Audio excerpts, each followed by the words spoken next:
that is focused on every sector of the Indian economy.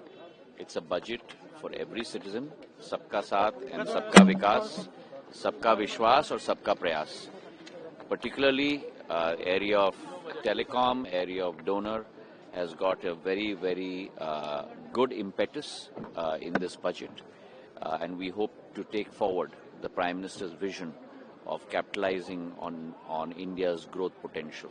You have seen a growth of close to 7.5%, a complete control on inflation coming down to 1.7%, a huge jump in capital expenditure from 2 lakh crore to almost 11 lakh crore this year to 12 lakh crore next year. So it's a budget that is going to empower India, is going to power India, and is going to take India on its trajectory, which is today the fourth largest economy to the third largest economy by next year and onward and forward. North east को लेकर के बहुत सारी घोषणाएं की गई इसमें. North east मैंने यही तो बोला कि north east the sectoral allocation for the Northeast has been increased substantially. Also, a lot of institutions have been given in the Northeast, a lot of waterways have been given in the Northeast. So it's a budget which has given a huge amount of impetus to the Northeast, and for that I'm thankful to the Finance Minister. Thank you,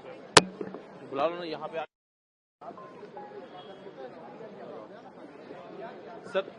Nirmala ji ने जो budget पेश किया है, क्या आपका reaction? देखिए, हम विश्व की चौथी आर्थिक अर्थव्यवस्था है और माननीय मोदी जी के नेतृत्व में हमारा एक लक्ष्य है कि विकसित भारत 2047 हो. उसमें जो सबसे बड़ा टारगेट है सरकार के पास, वो टारगेट है कि बिजनेस को बढ़ाया जाए और जो आम लोग हैं, 140 करोड़ लोग हैं, जो साधारण लोग हैं, उनको सुविधा दी जाए. और यदि पूरे सेकेंड पार्ट को यदि आप देखेंगे तो उसमें जो नया इनिशिएटिव है पूरी दुनिया का, आर्टिफिशियल इंटेलिजेंस का है, इलेक्ट्रॉनिक्स का है, आईटी का है, जो कि ITA 196 में जब कांग्रेस ने साइन किया था चिदम्बरम के नेतृत्व में, जब यूपीए की सरकार थी, समर्थित सरकार थी, तो हमने जो है 0% कस्टम ड्यूटी लगा दिया था, जिसके कारण सॉफ्टवेयर हार्डवेयर सब खत्म हो गया. अमेरिका का जो सिलिकॉन वैली इसी कारण से डेवलप हो पाया. इस पूरे बजट में आर्टिफिशियल इंटेलिजेंस को कैसे बढ़ावा देना है, इलेक्ट्रॉनिक्स को कैसे बढ़ावा देना है, कस्टम ड्यूटी को कैसे कम करना है, और उसके साथ साथ आम लोगों के लिए आप समझिए कि प्रत्येक डिस्ट्रिक्ट हॉस्पिटल को कैसे अपग्रेड करना है, नर्सिंग को कैसे करना है, स्किलिंग को कैसे करना है. और जो बजट है लगभग 12.5 लाख करोड़ का है. इंफ्रास्ट्रक्चर में यदि आप देखेंगे, जो ईस्टर्न पार्ट जो है, जो काफी पिछड़ा हुआ था, शिप बिल्डिंग का, मतलब आप समझिए कि शिपिंग एक बड़ा है. शिप हम बड़ी जहाज नहीं बना पा रहे हैं, आपको पता है कि जर्मनी से हमको इंपोर्ट करना पड़ रहा है. उस तरह की फैसिलिटी वाराणसी जैसे जगह में स्टार्ट होगी, पटना जैसे जगह में स्टार्ट होगी. तो ये पूरा दिखाता है कि हम सबका साथ सबका विकास करना चाहते हैं और प्रत्येक एरिया का विकास करना चाहते हैं. इस बजट की ये सबसे बड़ी खासियत है. सर, लेकिन शेयर मार्केट ने स्वागत नहीं किया है ना इस बजट का. 2000 पॉइंट नीचे चल रहा है शेयर मार्केट आज. शेयर मार्केट से जो है कोई बहुत ज्यादा चीजें निर्धारित नहीं होती. निर्धारित ये होती हैं कि हमने आम लोगों के लिए, अब आप देखिए एयरपोर्ट पर आने वाले जो लोग थे, उनको कस्टम जो है बहुत तंग करता था. उसको आप देखिए कि कई एक जगह चीजों को एग्जेम्प्ट कर दिया गया है, उनकी 20% से 10% ड्यूटी कर दी गई है.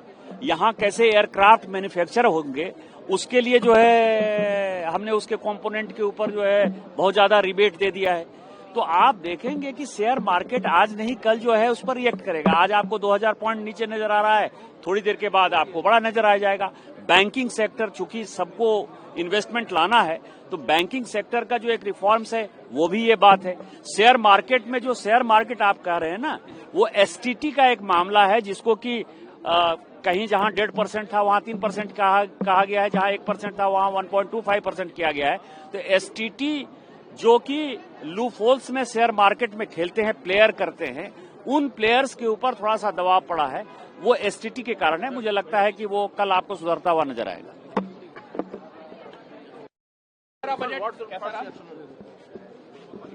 क्या बताऊं यार, डिटेल्स तो बहुत कम मिले ना जी. जैसे कि 3-4 हेडलाइंस है, लेकिन जब हम इंतजार कर रहे थे कि all India institute of Ayurveda कहाँ आएगी? हमारे केरला में चाहिए हमें।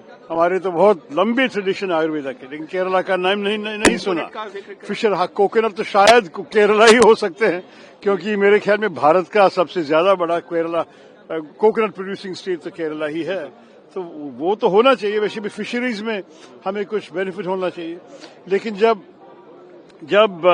शिप रिपेयर के बारे में बोला और वाराणसी और पटना के बारे में बोला, केरला के बारे में कुछ नहीं सुन सका, तो ये सब हमें जरा सा आश्चर्यजनक है। लेकिन ये भी कहूं कि शायद डिटेल्स बजट डॉक्यूमेंट में होंगे, हम पढ़ा नहीं, अब तक सिर्फ भाषण सुने हैं।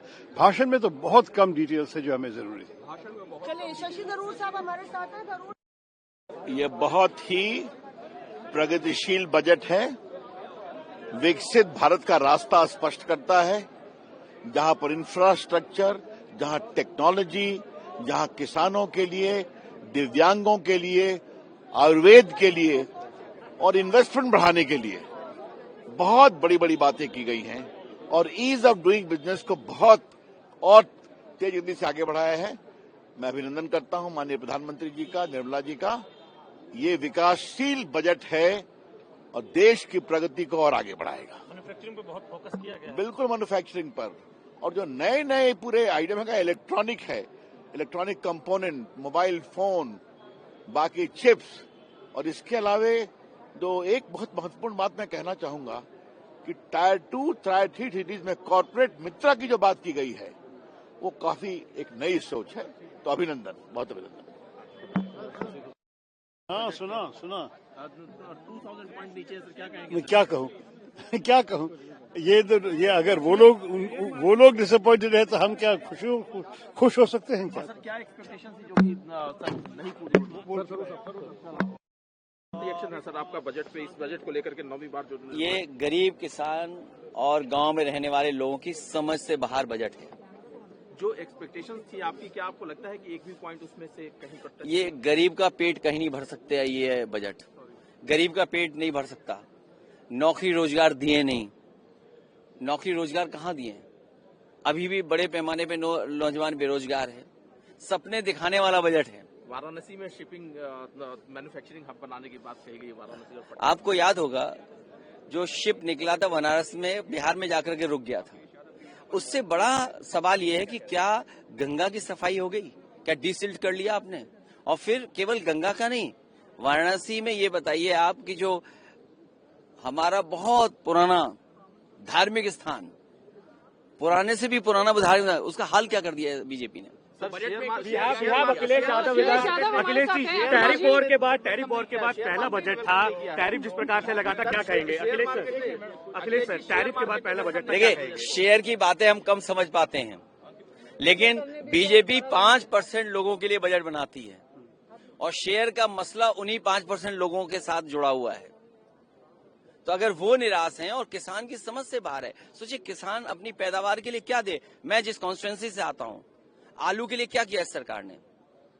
आलू के किसानों की पैदावार को बढ़ा करके, या पैदावार आ गई, आलू के लिए क्या कर रही सरकार? क्या उनको सही रेट पे खरीदेगी? क्या आय दोगुनी हो गई? अभी धान की फसल, क्या धान की कीमत दे पाई है? सरसों की फसल तैयार है, क्या सरसों की तैयारी कर ली इन्होंने? जब आप विदेश का तेल मंगाओगे खाने के लिए, क्या उम्मीद करोगे आपके किसानों को कीमत मिलेगी? ये केवल 5% लोगों के लिए बजट बनाते हैं, बाकी सब कहीं जाएं और फिर बजट आपके लिए और बनाते हैं, आपके लिए प्रचार के लिए बजट बनाते हैं। एक मिनट जाइए। आपके प्रचार के लिए बजट बनाते हैं। बड़े बड़े अखबार उठा लीजिए। मैं एक कंपनी का एड देख रहा था, वो कंपनी कह रही है पानी में यूरेनियम है, पानी में पेस्टिसाइड्स हैं, पानी में पी नहीं सकते पानी हम। प्राइवेट कंपनी को पता है, सरकार को नहीं पता है। माँ गंगा का क्या हाल है? आपकी हिंडन नदी, काली नदी, यमुना नदी, आपकी जो बनारस की नदियां हैं, वरुणा, क्या हाल है नदियों का? आप 10, 11, 12 साल में डबल इंजन होकर के नहीं कर पा रहे हो। आप कहते हो मेट्रो बनाएंगे, मेट्रो कहाँ बनाएंगे? पानी का जहाज कहाँ लेकर के जाएंगे आप? बिहार में फंस गया था, अगर आपको याद हो। ये केवल सपने दिखाने की बात है, सच्चाई नहीं है। और अगर शेयर मार्केट गिर रहा है तो इसका मतलब उद्योगपति, समझदार लोग जानते हैं उनके हित का बजट नहीं है और किसान की समझ से बाहर का बजट है। आज का बजट विकसित भारत और भारत की संस्कृति दोनों को मिलाकर बनाया गया है। भारत को बायो फार्मा हब के रूप में डेवलप किया जाए, मेडिकल हब के रूप में डेवलप किया जाए। खुद भारत के लोगों की हेल्थ की चिंता के साथ बाहर से लोग आकर यहाँ पर अपना ट्रीटमेंट कराना चाहें, इस तरह का प्रोसीजर किया गया है। टूरिज्म को बढ़ाने के लिए कॉरिडोर्स को डिक्लेयर किया गया है और टूरिज्म के लिए अलग से ट्रेनिंग देने के लिए प्रोविजन किया गया है। इंफ्रास्ट्रक्चर की बात की गई है, आयुर्वेद की बात की गई है, टैक्स प्रोसीजर्स को सिंप्लीफाई करने की बात की गई है। तो मुझे लगता है 2047 के विकसित भारत को जिस तरह से आगे बढ़ना चाहिए उसका पूरा रोड मैप इस बजट में रखा गया है। आज का जो बजट आया उसको आप कैसे देखते हैं? पिछले 12 साल से जिस तरह प्रधानमंत्री नरेंद्र मोदी जी के नेतृत्व में बजट पेश किया जा रहा है, ये भारत को चौथी सबसे बड़ी अर्थनैतिक व्यवस्था बना दिया है। पिछले बहुत सालों से फास्टेस्ट ग्रोइंग लार्ज इकोनॉमी, और इसी तरह ये बजट भी गियर शिफ्ट हो रहा है आगे, जैसे कि एमएसएमई स्मॉल स्केल सेक्टर को, टूरिज्म को, और जो अचीवमेंट अभी तक हुए हैं एम्प्लॉयमेंट में, महंगाई कम रखने में, फास्टेस्ट ग्रोइंग लार्ज इकोनॉमी, ये और भी आगे बढ़े। देखिए, आशाओं का बजट है और एक स्थायी अर्थव्यवस्था के सुधार का बजट है। प्रत्येक क्षेत्रों में, चाहे वो शिक्षा का क्षेत्र हो, चाहे वो स्वास्थ्य का क्षेत्र रहा हो या रोजगार सृजन का क्षेत्र रहा हो, इंफ्रास्ट्रक्चर को चाहे परिवहन और रेल के संदर्भ में रहा हो या पर्यटन विकास के क्षेत्र में रहा हो, मैं समझता हूं कि ये एक दूरगामी बजट है। और इस बजट के जो परिणाम है, वो चाहे युवा हो, किसान हो, महिलाएं हो, इनको जो प्राथमिकता देकर किया गया है, मैं समझता हूं कि ये एक जो हमारी अर्थव्यवस्था है उसका एक ईमानदार एक्सरे है और निश्चित रूप में ये एक बजट जो है आर्थिक समृद्धि की नींव रखने वाला बजट है। सर, उसके अंदर बहुत सारी चीजें भी ऐड करी गई, आयुर्वेदिक इंस्टीट्यूट की बात की गई और कंटेंट क्रिएटर, उनके लिए भी जो है एक नहीं, देखिए, बहुत सी चीज सस्ती भी हो, जैसे माइक्रोवेव है, ओवन है, मोबाइल फोन है, ईवी बैटरी है, जूते हैं, कैंसर से संबंधित दवाएं हैं, शुगर से संबंधित दवाएं हैं, ये सारी चीजों को कम करने की कोशिश की गई है। सबसे बड़ी चीज ये है कि जो अनुमान था 4.5 से नीचे राजकोषीय घाटे का, अद्भुत है कि 4.4 के आसपास राजकोषीय घाटा रहा है और अगले लक्ष्य को उन्होंने 4.3% राजकोषीय घाटे के उसमें किया है। मैं समझता हूं कि जो चैंपियन एमएसएमई बनाए जाने का जो प्रयोजन है या खेल इंडिया मिशन को बढ़ावा देने की बात है, हर जिले में महिला छात्रावास और औद्योगिक कॉरिडोर के निकट टाउनशिप बनाने की चीज है, एक बहुत दूरगामी बजट है। हाँ, करें। कैसे इस बजट को देख रहे हैं? क्या बजट की स्पेसिफिकेशन आपको दिखाई दे रही है? देखिए, पहली बात तो आज का जो बजट हमारी सरकार के द्वारा पेश किया गया है, ये 21वीं सदी के दूसरे क्वार्टर का, और जो क्वार्टर हम सबके लिए बहुत ज्यादा मायने रखता है, क्योंकि 2047 जब हम एक विकसित भारत बनाने का जब हम जिक्र करते हैं, तो ऐसे में अब ये जो अगला क्वार्टर शुरू हुआ है 25 से लेके 50 तक का, यहां से अब हमें हर उस सोच को बल देकर आगे बढ़ना होगा जो इवेंचुअली 2047 में भारत को एक विकसित देश बनाने का काम करे। और अब अगर आप इस सोच के साथ इस बजट को अगर आप देखिएगा, तो आपको एहसास होगा कि किस तरीके से इंफ्रास्ट्रक्चर पे बल दिया गया है, रूरल इंफ्रास्ट्रक्चर पे बल दिया गया है, अर्बनाइजेशन के ऊपर जोर दिया गया है, गांव शहर की दूरी को कम करने का इसमें प्रयास किया गया है, आत्मनिर्भरता पे बल दिया गया है, मैन्युफैक्चरिंग और मैन्युफैक्चरिंग सेक्टर के हर एक वर्टिकल्स में, भले वो डिफेंस में हो, वो प्रोसेसिंग में हो, वो किसी भी क्षेत्र में हो, रेयर मिनरल्स में हो, हर क्षेत्र में जिस तरीके से आत्मनिर्भरता को कुंजी बनाकर इस बजट में उस व्यवस्था को और ज्यादा मजबूत करने का प्रयास किया गया है।